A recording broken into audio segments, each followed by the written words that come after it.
The ISKCON Bangladesh today rejected allegations of its links with the murder of lawyer Saiful Islam Alif in Chattogram, while washing its hands off of any affair related to expelled leader Chinmoy Krishnadas.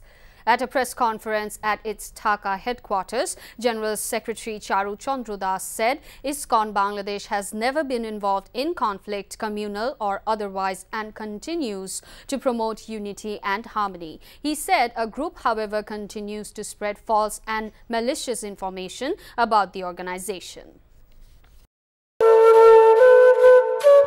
একদম বাজে কথা বলবেন। আপনি কি বলতে চাচ্ছেন? এই চাঁদ নিয়ে আপনার গায়ে এসে পড়েছে? আজে বাজে লোক কোথাকার।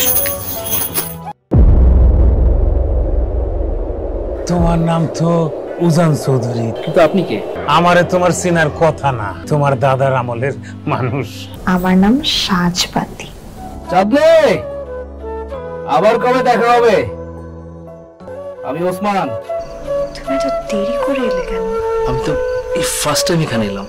আমি তোকে অনেক বছর ধরে খুঁজে বেড়াচ্ছি। এই সব কিছুর জন্য তুই দায়ী।